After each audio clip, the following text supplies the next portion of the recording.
कथा धनुष यज्ञशाला से रखता नहीं जा ना जी, रामचरितमानस के माध्यम से। अरे कहानी कहानी, अरे कहानी कहानी कहानी,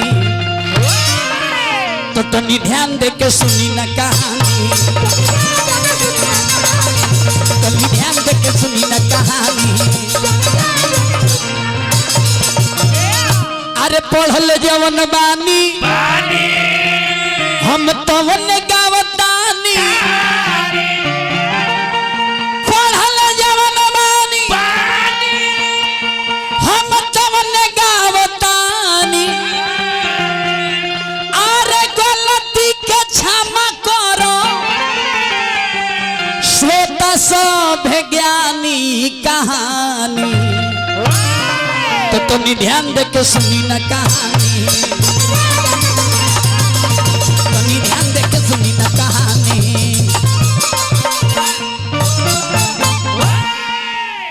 देखी राजा जनक त्रेता युग में अपना बेटी सीता जी के स्वयंवर रचले, और वही स्वयंवर में एगो शंकर जी के दिव्य धनुष पर जनक जी प्रतिज्ञा कैनी कि जे भी वीर के महान धनुष के तूड़ी ओकरे संग में बेटी सीता के विवाह। अब देखी प्रतिज्ञा हो गई राजा के, आ देश विदेश में प्रतिज्ञा के ढिढोरा दिया गई, प्रतिज्ञा के ऐलान होला। बहुत लोग कहेला कि पाती गई रहे, प्रतिज्ञा के पाती ना लिखला, प्रतिज्ञा के ऐलान होला, आ ऐलान सुन के सभे आवेला। तो प्रतिज्ञा के ढिढोरा दियाइल, ऐलान भइल कि जनक जी महाराज अपना बेटी सीता जी के स्वयंवर रचले बाड़े, धनुष यज्ञशाला के अनुष्ठान भइल बा। अब देश त देश अब विदेश के राजा लो आवता ना जी। एगो हमनी के घरे शादी बियाह पड़ता तो इतना ना भीड़ हो जाता जे खियावे में लोग के हालत खराब हो जाता ना। आज राज्य में धनुष यज्ञशाला भइल हुई, देश तो देश और विदेश के ले लोग आइल हुई, ओजी कतना भीड़ लागल हुई। अब जनकपुर के मर्द से बतियावता, मेहरारू से बतियावता कि दादा के धनुष तूड़ी आ केकरा संगे सीता सखी के बियाह होई। हला हला चल भाई नगरिया में, हला चल भाई नगरिया में,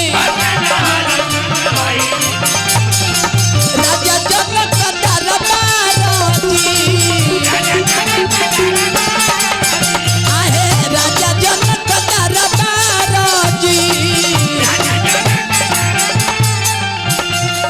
जे हो वीर तुरी हन शिव के धनुहिया के, जे हो वीर तुरी हन शिव के धनुहिया के, सीता दली है गरबा में हारो जी, आहे सीता दली है गरबा में।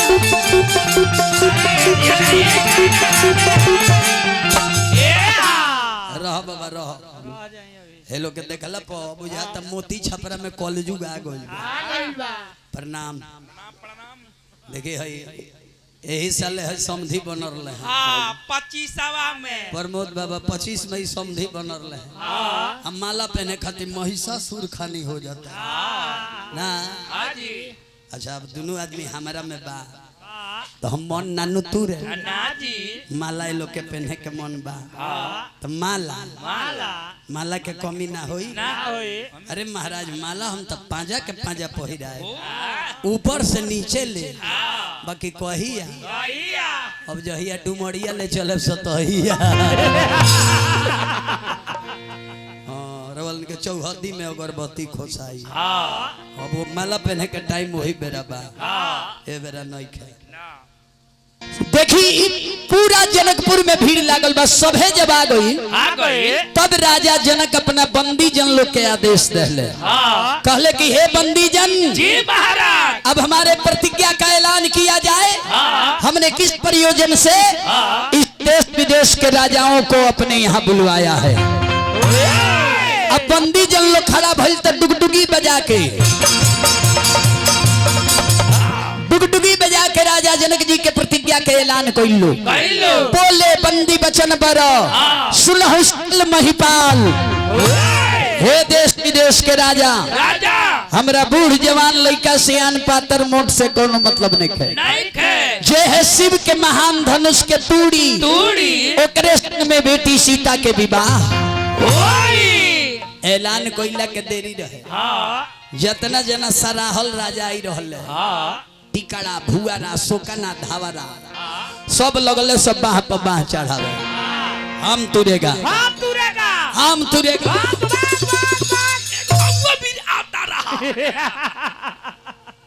हम वीरावता रहा। ठीक है तुम वीरावता रहा लंगड़ा वीर तुम आवता रहा ठीक करता रहा। अरे अपने आवता रहा तो अपना माई वाला ओछरा काहे लावता रहा। सारा राजा लो बाह बाह चढ़ावता हम तुरे आ सबे जाके पारा पारी धनुष आजमा रहल बा। अरे धनुष उठावे खाती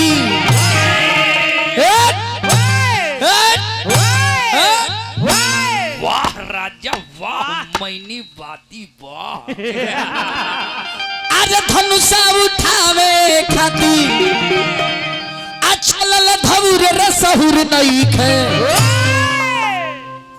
रवो तुरे लाइन में रही पहले हमरा के आज मार लेवे दे तो धनुष उठावे खाती चलल।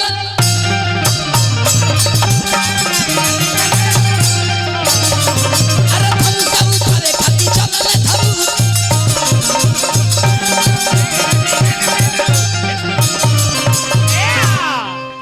अब धनुष के लगे जाके जोर जोर तक लगल भरप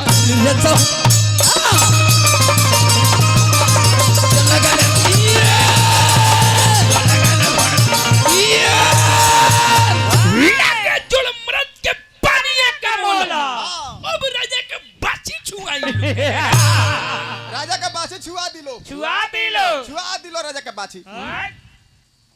हम बाछी छुआ लायक हो गइल बिल्कुल राइट राजा के बाछी छुआ दिलो। हाँ राजा के बाछी छुआ दिलो। अहे गोरको रानी के है लंगड़ा बाछा छुआ दिलो। अरे धनुषा न उठे हाँ भस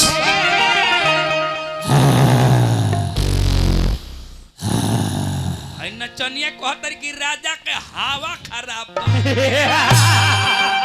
तो धनुषा न उठे हाँ भस आहु फुर रे सहुर नहीं खे आ छुटल चुकुर फुकुर रे सहुर नहीं खे छुटल चुकुर फुकुर रे सहुर नहीं खे। आय अब लाजे पता कस टुकुर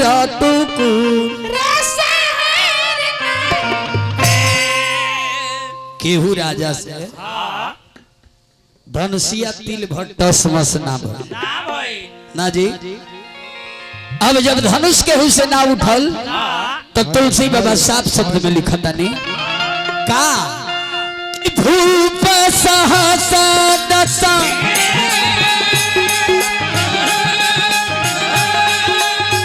एक ही बारा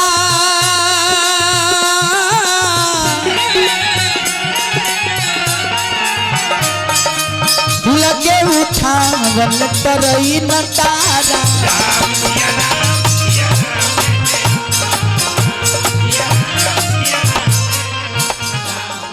भूप सहस दस एक ही बारा यानी 10,000 राजा एक बार। 12 किसे कहते हैं? किसे 12 माने दिन 12 माने दिन होला जैसे मंगलवार सोमवार बुधवार रविवार शनिवार शुक्रवार वार माने दिन होला। तो 12 माने एक दिन में 10,000 राजा लगले लेकिन केहू से तिल धनुष हिलल ना। कैसे तुलसी बाबा लिखतनी कि दगई न शंभु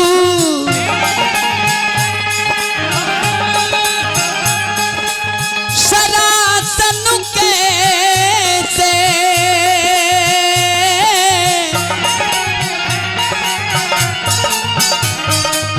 कामी बचन सती मन जैसे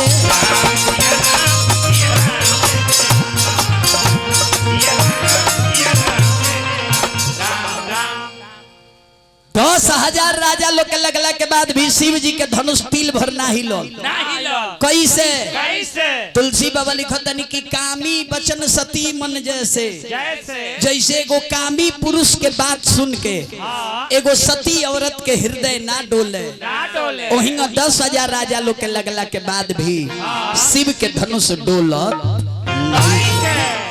ना जी। अभी देखल के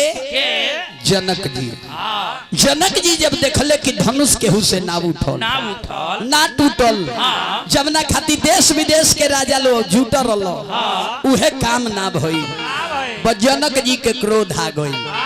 अब बीच सभा में जनक जी खड़ा हो गई नी आ कहनी कि दीप दीप के भूपति नाना आए सुनी जो मैं प्रण उठाना देव दनुज धरी मनुज शरीरा आए विपुल वीर रणधीरा लेकिन दुख के साथ हमरा कहे के पड़ता अब जनी को माखे भटमानी वीर विहीन मही मैं जानी अतजहू आस निज निज गृह जाहू कहे के लिखा न विधि वैदेही विबाहू।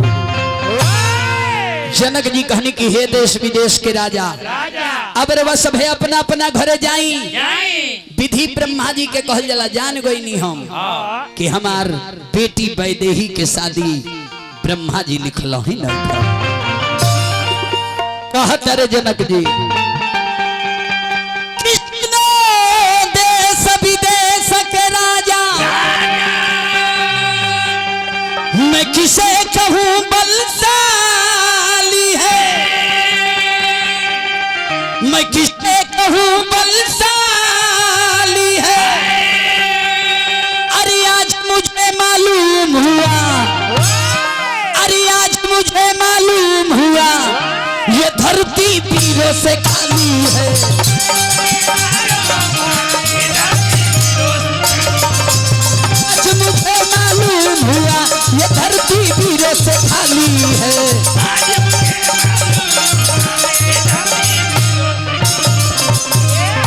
जनक जी कहले कि सुनो देश विदेश के राजा मैं किसने कहूँ बलशाली है आज मुझे मालूम हुआ ये पृथ्वी वीरों से खाली है।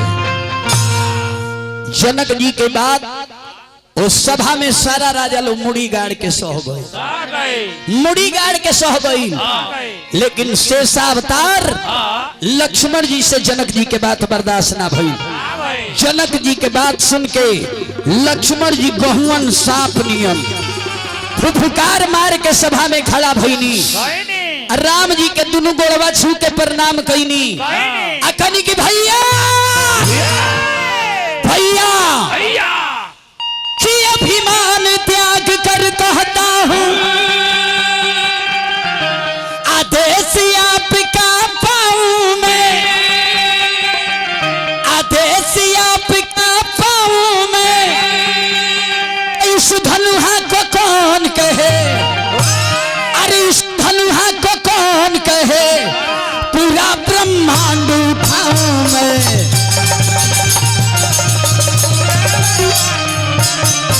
अरे इस धनुहा को कौन कहे पूरा ब्रह्मांड उठाऊं मैं।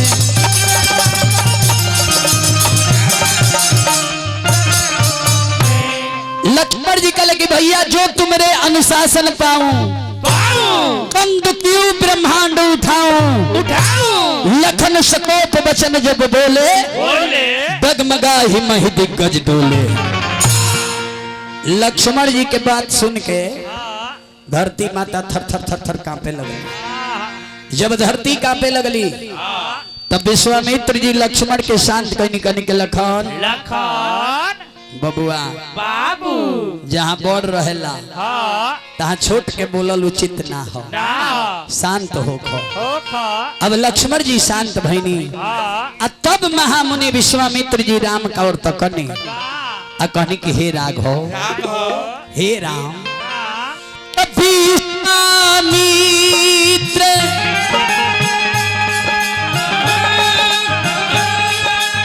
समय शुभ जानी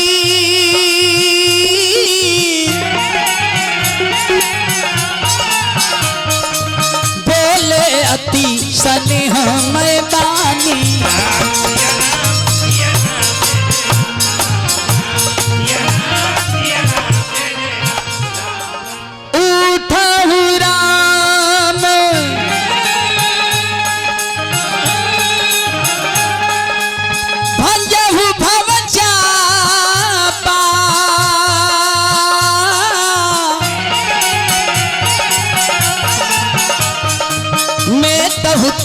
तो जनक परितापा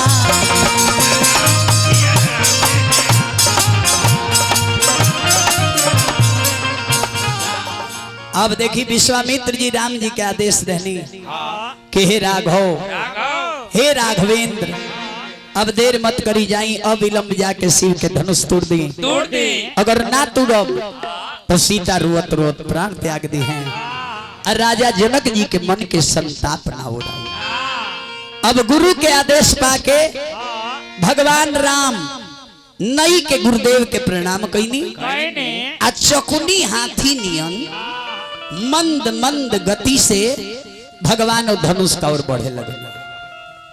इन्हें दुनिया के महतारी जगत जननी माता जानकी शादी के जोड़ा पहिर के स्वयंवर में बैठल बाड़ी आरी आरी से सखी लोग घेर ले बा।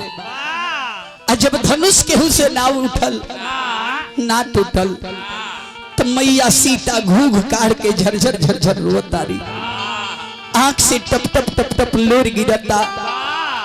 हम माई सीता अपन आचर सूरज नारायण का ओर फैला के सूरज नारायण से रो रो के भीख मांगो तारी। सीता जी कहतारी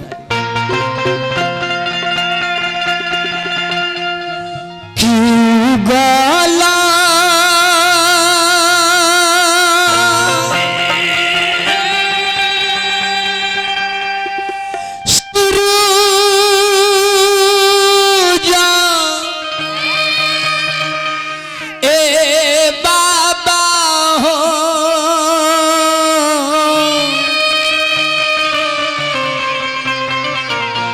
अल्लाह गतानी गो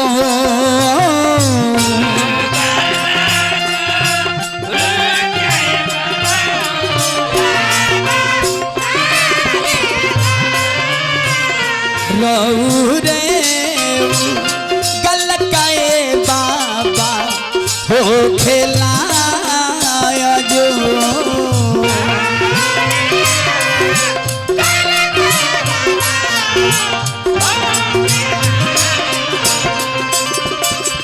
आंख से झरझर झरझर लोर गिरता। सीता मैया कहली कि हे सूर्यदेव रौरे उगी ले तो पूरा संसार के अजोर करी ले, लेकिन आज हमार भाग काहे आधार बा। जनम के दुखिया रे होई माई बाप नमो हमरा केहू नहीं थे, ना हमार माई ना हमार बाप केहू नहीं थे। धरती से जन्मिए बाबा हारावा के तो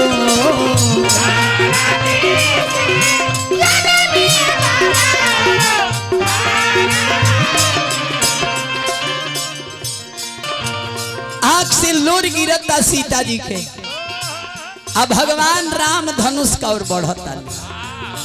जब मैया के नजर प्रभु पर पड़ल तो मैया रो रो के कहतारी कि हे सूर्यदेव ऐसन बलवा बीतिए राम के धनुहिया दीते तो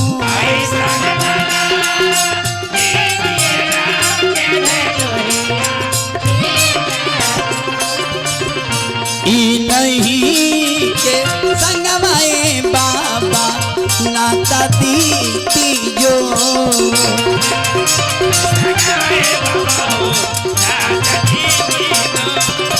धनुषा के तुड़ीते बाबा अवध किशोर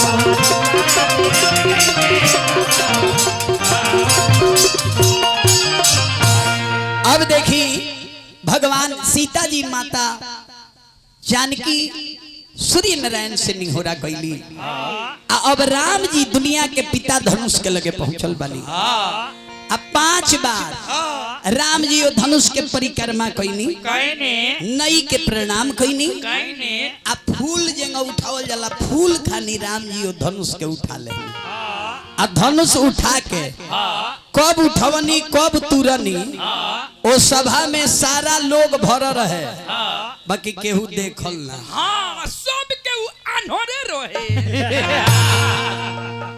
अब केहू ना देखल तो सब केहू अनहोरे रहे